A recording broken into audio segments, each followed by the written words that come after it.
Worthless. He's waking up now. Oh, the phone woke him up.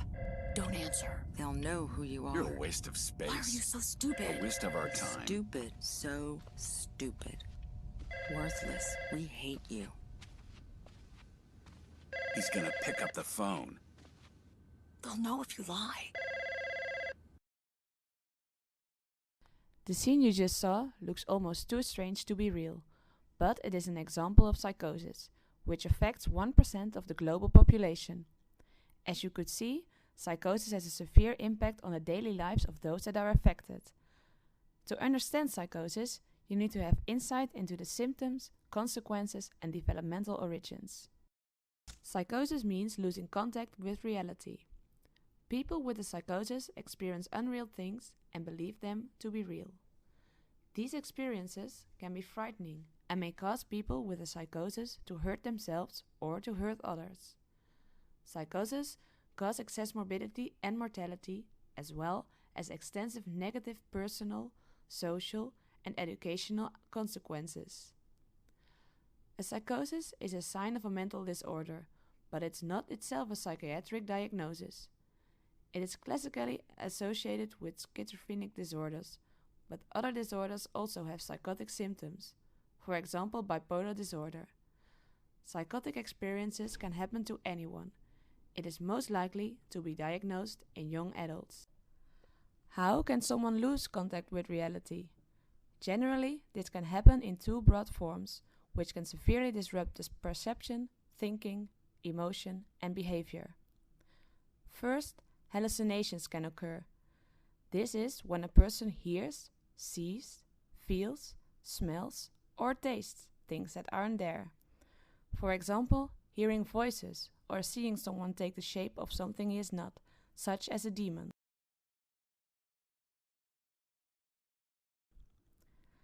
Second, delusions. A person believes things that, when examined rationally, are obviously untrue. For example, thinking you have special powers or thinking that you are being followed. These delusions are firmly held, even if they are contradicted by reality. John Forbes Nash was widely regarded a brilliant mathematician who experienced delusions. For example, he thought that a secret communist organization and later even creatures from outer space were trying to destroy his career.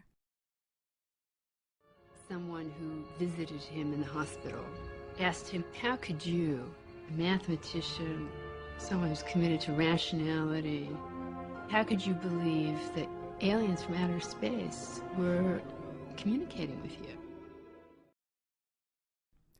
What underlying causes can be responsible for such strange delusions? Many studies have been conducted to discover the cause of psychosis. However, there is currently no theory that integrates all of our knowledge about psychosis.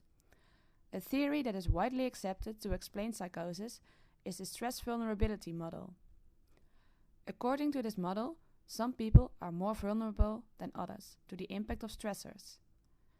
People that experience psychosis overreact on daily life stressors, mainly due to a genetic predisposition which is already present in childhood. Some people with the same genetic risk never experience a psychosis, whereas others do. The development of psychotic experiences is often triggered by a stressful life event or drug use. John Forbes Nash thought of himself as having a superior mind compared to his colleagues.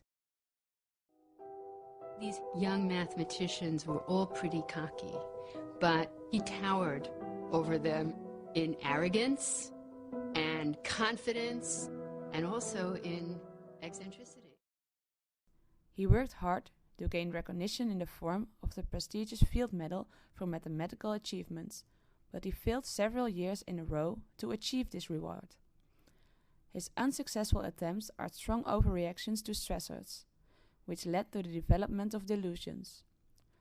John Forbes Nash rather believed that aliens were trying to ruin his career than that he was not the brilliant mind he thought he was.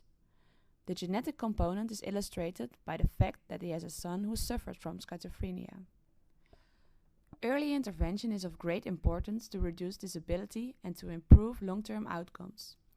However, early intervention is challenging.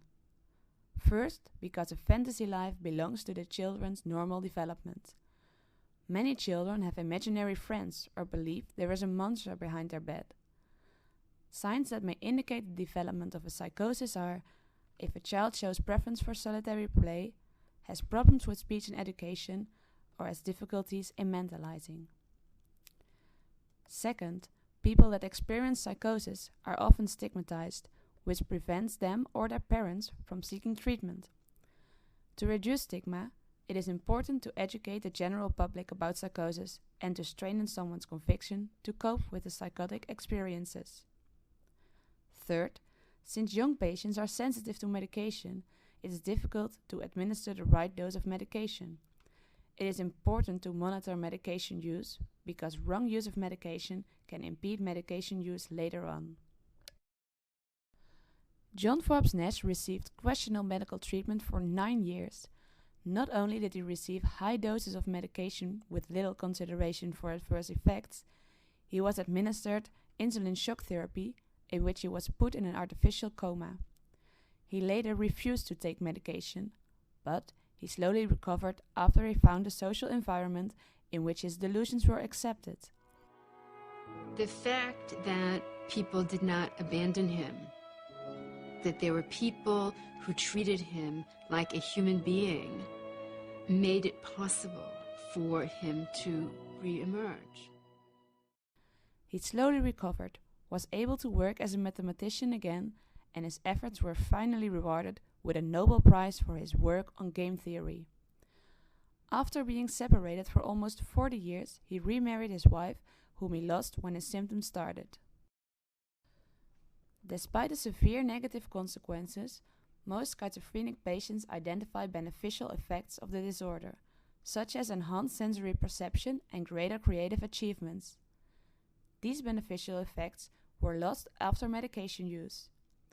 Furthermore, voices that some patients hear differ in their nature and can also be supportive and compassionate. In this way, the voices may guide them to cope with negative life experiences. John Forbes Nash also saw positive aspects of his disorder. Madness can be an escape. If things are not so good, you maybe want to imagine something better. In madness, I thought I was the most important person in the world. This raises the question whether there might be a functional aspect about psychosis. John saw it as an escape. Maybe the negative experiences during his career were such a severe threat to his self-image that his hallucinations could protect him. Psychosis could be seen as an adaptation to an extreme situation, in which a central problem is not the existence of hallucinations, but their persistence after the extreme situation has ended. John, for example, managed to get the recognition he desired when he won his Nobel Prize, but his psychotic experiences continued. Another question that can be raised is if positive aspects should be integrated in the treatment. Acknowledging the benefits might lower patients' distress, but might also reduce their willingness to actively participate in treatment. Thus, the individual situations are complex, and the best methods of dealing with them remain to be controversial. But the positive aspects of psychosis should not be ignored by research and practitioners. I think it teaches us that we have to appreciate the particular talents of people who may be very eccentric and look at things in very peculiar ways.